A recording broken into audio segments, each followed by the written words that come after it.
What I love about book one is when we go to Africa.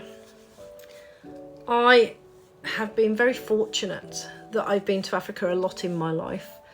My father actually was just in love with belly dancers, much to my mum's disappointment, but he loved belly dancers. And as a result, I spent a lot of my childhood on family holidays in North Africa. One of the first places I wanted to take my ex-husband was to Egypt, and of course it was one of the first places I took my twins to as well. I have taken them in a hot air balloon over the Valley of the Kings. I've taken them into the Red Sea, and when we were snorkeling, they were very young. I can't even remember how, like 7 or 8 or something, and we were in the ocean on the reef, and you had to look down to see the reef, but when you looked up, you only saw a couple of boats and then nothing, no land. And that freaked my kids out for a little bit. And then they started panicking, and I got a bit worried. I was thinking, oh my goodness, am I going to be able to look after them both here? Because they're literally panicking out in the ocean. But it lasted for like 90 seconds, and then they calmed down and we adjusted, and then we just snorkeled around the reef, and it was just beautiful.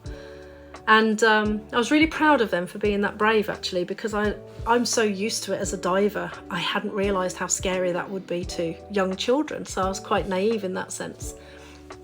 And they loved it.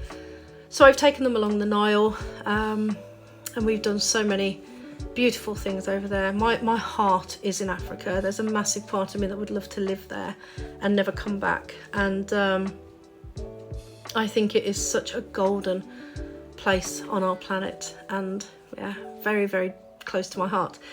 So there's a lot of Africa in book one, because with Tammy being an animal communicator and being able to speak to animals, and they will have obviously become her army when it comes to the war, where she will have animals in the sky, on the land, in the sea, that will do whatever she asks them to do.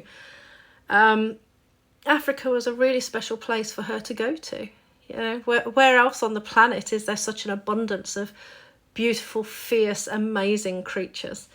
So I had to bring that in. And yeah, I've had some wonderful experiences with Africa, and I feel that there's a very spiritual connection there for me, which I'll explain in another video, where I was just embraced by very many females from a very young age and looked after by them in Africa at different times, really.